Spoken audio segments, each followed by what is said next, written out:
Quando a gente olha para o planeta e para as pessoas, a gente vê que está todo mundo exausto. Até onde que as marcas brasileiras elas estão conseguindo entender sobre o greenwashing?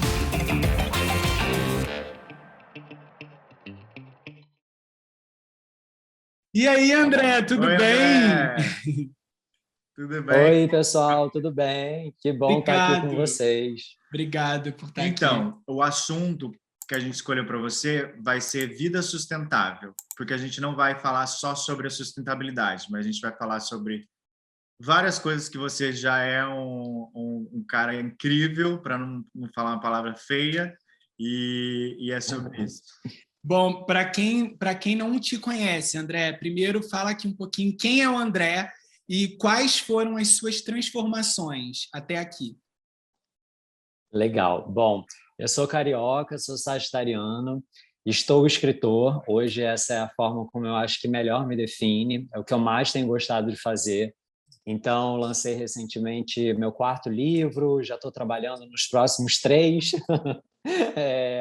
Enfim, escrevo para alguns lugares e tenho uma carreira que começou na publicidade, então trabalhei bastante tempo em agência, depois passei para moda, fiz uma longa jornada na moda, trabalhei em algumas marcas, por último como diretor criativo da Alma, que era uma marca de moda sustentável, mais sustentável, e enquanto estava trabalhando com moda, descobri a sustentabilidade muito impactado pelas minhas descobertas, né, de todo um outro lado da moda que a gente geralmente não tem muita noção, muito conhecimento. E aí, a partir disso, fui buscar uma especialização em design para sustentabilidade.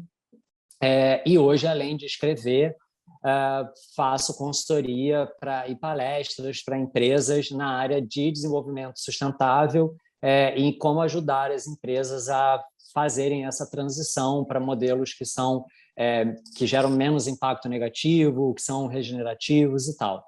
E acho que as transformações da minha vida, elas acompanham muito essa trajetória, né? Então, eu comecei muito deslumbrado na propaganda, né, num mundo de muita fantasia, depois caí no mundo da moda, que é um mundo, né, aparentemente também cheio de glamour, e depois fui para a sustentabilidade, que é uma realidade, né, ali mais nua e crua, entendendo a sustentabilidade como muitas outras coisas, né, além da questão ambiental, mas também a questão social, a diversidade, a inclusão, enfim, é uma série de outras coisas que a gente pode se aprofundar mais aqui.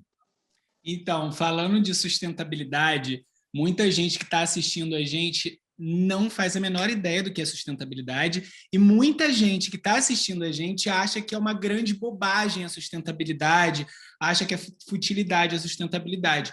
O que eu queria que você dissesse para quem está assistindo a gente, explicasse um pouquinho o que é a sustentabilidade e também queria que você falasse para quem acha que é bobagem a sustentabilidade, o quanto não é bobagem a sustentabilidade. Total. Não, é excelente a gente começar assim mesmo, porque sustentabilidade é um conceito muito amplo, de fato, enfim, cada pessoa às vezes tem um entendimento, quando tem, né, como você disse, mesmo, né, dentro de pessoas que falam sobre isso, escrevem sobre isso, existem algumas linhas de pensamento, e eu gosto de pensar numa que é assim, sustentabilidade tem a ver com a gente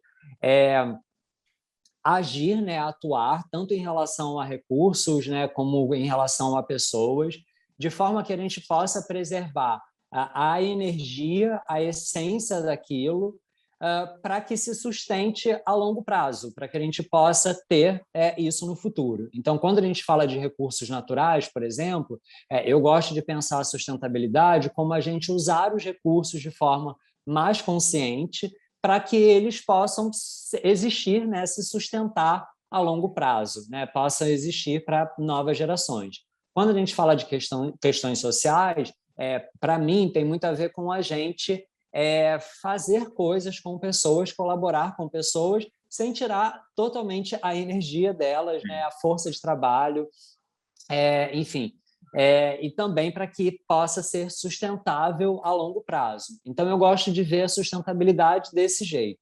E por que que é importante? Porque hoje, quando a gente olha para o planeta e para as pessoas, a gente vê que está todo mundo exausto, né? O planeta está com recursos cada vez mais finitos. Então, hoje já existem dados que comprovam que daqui a muito pouco tempo vão faltar já uma série de recursos, a gente vai viver com limitação de água, a gente vai, o estoque de madeira está acabando, está cada vez mais difícil pescar, é mais caro, enfim, então uma série de recursos, né, eles estão cada vez mais restritos, então a gente já não está falando nem mais sobre as próximas gerações, a gente está falando em sustentar para a nossa própria geração. Sim. E quando a gente fala das pessoas, é a mesma coisa, né? A gente vê as pessoas hoje, né, cada vez mais frustradas, mais debilitadas, cada vez sentindo que estão trabalhando mais, estão ganhando menos, enfim, né, sendo cada vez mais excluídas de vários processos, de várias coisas, ou oprimidas.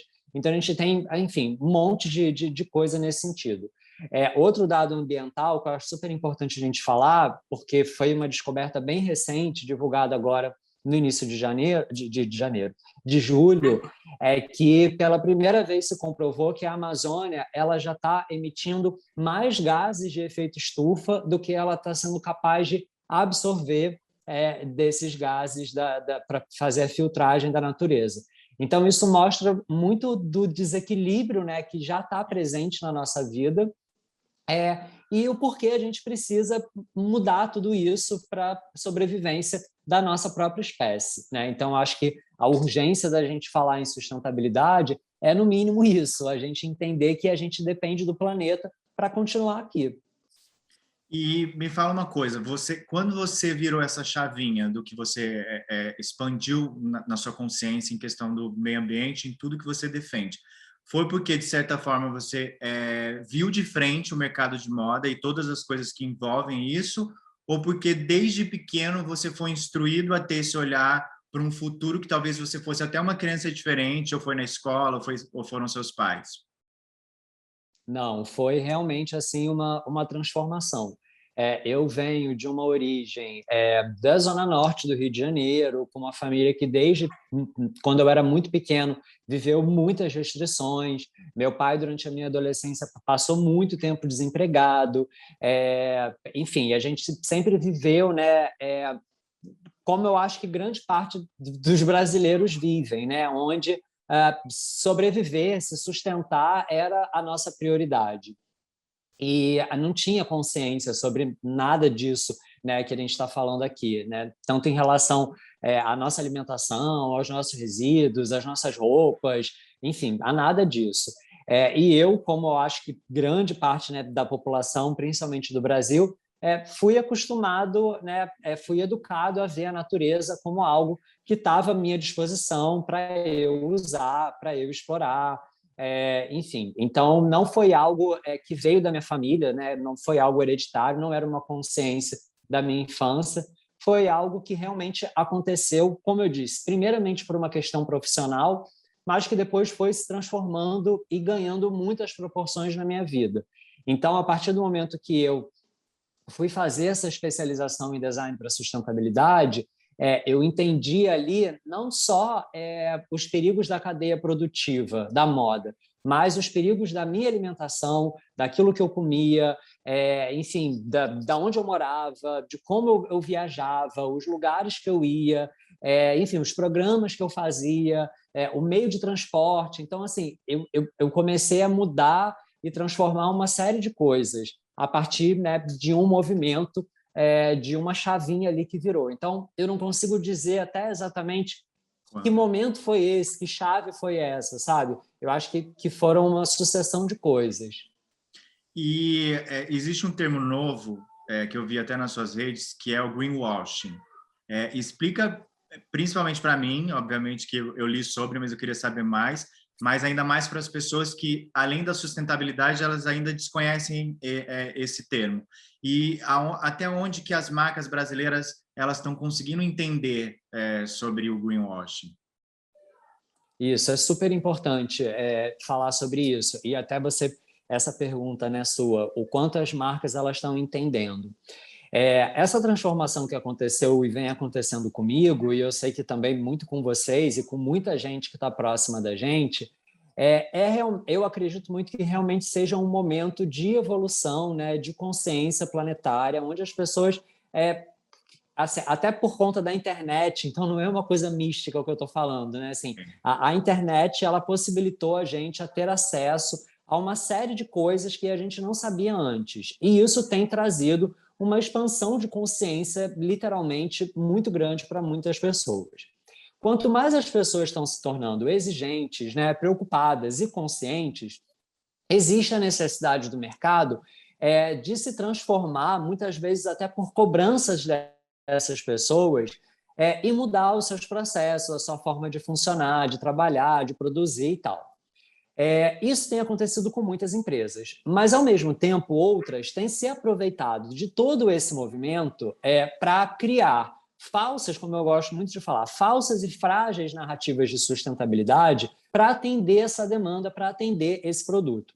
E esse público. E isso que é considerado greenwashing, é quando uma marca, né, pinta, né, de alguma forma as suas ações ou a sua empresa, né, de verde para passar uma sensação de que ela é ou mais preocupada, ou mais eficiente, ou mais engajada do que de fato ela é. Então, na prática, o que isso significa? Por exemplo, uma empresa lançar um produto no meio de, sei lá, 1.500 que ela tem, que é um produto mais sustentável, é um produto mais consciente, e ela coloca um holofote ou ela dá uma projeção para aquele tipo de produto como se aquilo fosse ser responsável ou capaz de salvar todos aqueles 1.499 produtos que ela faz, né? Então, por isso eu gostei muito da sua pergunta do quanto as marcas elas estão conscientes, porque hoje, e trabalhando muito com o mercado, né, como eu disse no início, eu sou consultor, eu atuo em diversas empresas de diversos tamanhos, eu vejo que existe, muitas vezes, má fé, existe falta de entendimento, falta de consciência disso tudo que a gente está falando aqui, e existe, às vezes, uma empolgação, né? Assim, quase que ingênua, mas que, na verdade, é também greenwash, né? Então, você compartilhar algumas coisas e não ser 100% transparente com aquilo, muitas vezes você não entender. Então, tem muitas marcas que fazem coisas achando que são mais sustentáveis, quando, na verdade, não é. Mas elas reforçam e contam aquela narrativa, muitas vezes deseducando, né, o consumidor, as pessoas. E com tudo isso elas estão contribuindo, né, com essa coisa do greenwash. Hoje a gente tem até a evolução, né, infelizmente, do greenwash, não é nem uma evolução, né? Evolução não seria bem a palavra, mas uma extensão do greenwash indo também para outras pautas. Então, o social wash, né, que é você falar sobre a questão racial, por exemplo. Então, eu tenho um funcionário negro na minha campanha, um funcionário negro na minha empresa, e eu me comporto, eu me coloco como uma marca antirracista, por exemplo. Eu não aceito, não compreendo o racismo estrutural, mas eu quero dizer que eu sou inclusivo, né? Ou que enfim, eu tenho representatividade. Então, a gente vê hoje isso relacionado a várias causas, né? Também ao Peak Money, relacionado à comunidade LGBT, QIA+. Então, por exemplo, chegar, né, o mês do orgulho LGBT e a gente vê as marcas pintando as logomarcas de arco-íris, fazendo produtos, né, com verba revertida, né? E nos outros 11 meses do ano, né, não consideram que esse público... Caga, adorei, exatamente, caga. Então, tudo isso tem a ver com o mesmo princípio do greenwash, que é você pegar uma coisa, né, assim, uma coisa muito pequena, e você dar uma proporção para aquilo, né, causar uma sensação distorcida daquilo para, de alguma forma, ficar bem na fita, né, ou manipular a sua imagem diante do público. Ou seja, tampar o sol com a peneira, né? Tipo, resumindo, né? Exatamente. Eu estava pensando nisso, eu estava pensando em falar isso. Exatamente, tampar o sol com a peneira. E aí foi como eu falei, eu acho que é importante a gente frisar isso. Tem marca que faz isso de má fé mesmo, né? E tem marca que faz realmente não tem noção, né? E ela acha que ela está fazendo aquilo e que é muito legal, ou aquilo é suficiente, e acaba entrando nessa onda, nesse bolo. Você acha que falta um pouquinho de informação também para as marcas, André? Eu acho que falta muito. Não tem informação. É por isso que muito. Ele como consultor. Exatamente. Porque, assim, se a gente parar para encarar de frente a história, não é necessário, não é legal para o mercado que as pessoas tenham essa noção, né? Consumidores que são mais informados, são mais conscientes, mais exigentes, né? São uma pedra no sapato para as empresas, né? Não compram, né? E assim, não é isso que o mercado quer. Então, durante muito tempo, todas essas noções, essas informações, esses conteúdos, eles eram muito restritos. E as pessoas que levantavam essas bandeiras eram muito estereotipadas, né? Como hippie, como bicho grilo, né? Tinha toda uma coisa de querer ridicularizar essas pessoas que abraçam a árvore, né? Assim, tem essas falas, né? Por quê? Não é interessante para o mercado isso. Só que hoje a gente chega num momento onde o mercado começa a ver que ele vai sofrer as consequências, né? De não ter as pessoas para consumirem, para produzirem, não terem os recursos serem cada vez mais caros, serem cada vez mais raros. Então, hoje, a cobrança por essas transformações, elas estão vindo de dentro das empresas, dos acionistas, da imprensa, dos consumidores, das pessoas, né, mesmo as que não consomem. Então, cada vez mais esses temas eles estão surgindo e mostrando que a gente sabe muito pouco sobre isso, né? A gente foi muito pouco educado, a gente não aprendeu essas coisas na escola, né? A gente não foi levado a pensar sobre isso. Muito pelo contrário, a gente foi o mais alienado possível para que a gente virasse uma sociedade de puro consumidor, puros consumidores, né? Acho que... Falando de moda, né? E fala para a gente assim, uma coisa sobre moda sustentável que a gente precisa saber, que os espectadores precisam saber. Uma única coisa que vai mudar, vai virar a chavinha na cabeça de quem está assistindo a gente. Olha, eu poderia falar várias aqui, mas acho que uma bem simples é que, assim, toda roupa gera um impacto, então isso é muito importante a gente entender. Mesmo a roupa que é feita de forma sustentável, existem várias roupas, né? A roupa que é vegana, a roupa que é reciclada, a roupa que é reaproveitada, existem várias coisas. E aí é muito importante a gente entender que todas elas, mesmo as mais bem intencionadas, geram algum tipo de impacto, e por isso é muito importante a gente entender sobre qual é esse impacto, e que a roupa mais sustentável ela é aquela roupa que já existe. Então, antes de você querer comprar alguma coisa, pense se você não tem nada realmente que pode substituir aquilo, se você não conhece alguém que pode te emprestar, que pode trocar, se não tem algum lugar que você pode alugar, que você pode, sei lá, fazer qualquer outro tipo de negócio, porque essa roupa ela já gerou um impacto, independentemente de qual ele foi, né? E se ela existe, ela precisa ser usada e aproveitada da melhor forma possível. Então, acho que isso, por exemplo, foi uma coisa que virou muito a chave para mim, né? Toda hora que eu penso em comprar uma coisa nova, eu penso nisso. Tipo assim, cara, eu realmente preciso? Né? E se eu chego à conclusão de que eu realmente preciso, eu procuro entender qual é a melhor opção que existe para mim, né? Considerando a minha noção sobre os impactos, os meus valores, né? Aquilo que eu acredito e o que eu vivo hoje. E você acha que a sustentabilidade e o capitalismo vão andar juntos algum dia? Que também vem um pouco da sua resposta. Então, eu acho... Exatamente. Assim, eu acho muito difícil, existem muitos questionamentos, né, muita controvérsia em relação a isso. Recentemente, a gente viu surgir um movimento que se chama capitalismo consciente, que é um modelo de capitalismo que visa produzir coisas que geram menos impacto, que são mais conscientes e que, à primeira vista, podem sim ser algo que vai ajudar a amenizar essa grande confusão, né? Essa situação limite que a gente está vivendo hoje. Mas quando a gente olha a longo prazo, muitas dessas iniciativas elas não contribuem com, de fato, a redução das coisas que são produzidas e com a redução do consumo. E aí, como eu acabei de dizer, tudo gera impacto, não importa o que você está fazendo, né? Então, dependendo da situação do momento que a gente está, talvez gerar o mínimo impacto não seja o suficiente. A gente vai precisar realmente de não gerar nenhum impacto. Então, é algo bem complexo, né? É algo muito estrutural para a gente entender, e aí essa é uma longa conversa, né? Enfim, de como o capitalismo e a sustentabilidade, eles podem andar junto, ou eles podem negociar, ou eles podem ali se equilibrar. Enfim, é uma grande treta essa.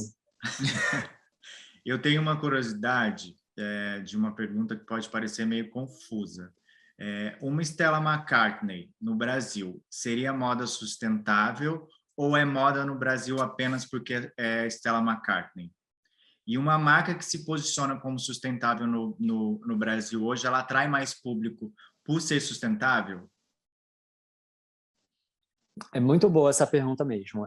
Não achei confusa, não, mas ela é difícil, porque ela eu acho que ela não é nem confusa, eu acho que assim, ela é complexa porque eu acho que a gente não pode unificar, né? Assim, não existe uma unanimidade. Então, eu acho que existe, né? Quando você pega uma marca, Stella McCartney, tem um hype em torno dela e tem, de fato, ali uma série de coisas que são feitas de forma mais consciente. E aí tem as pessoas que vão consumir pelo hype e tem as pessoas que vão consumir de forma mais consciente.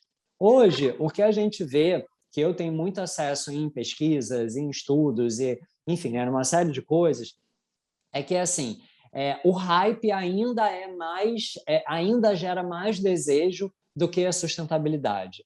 Ainda existem menos pessoas conscientes de fato dos impactos, da necessidade, do que pessoas seduzidas e que acreditam no glamour da moda. Então, o desejo, a tendência, a modinha, o nome, a logomarca, isso ainda atrai muito mais pessoas do que, de fato, o conceito de sustentabilidade.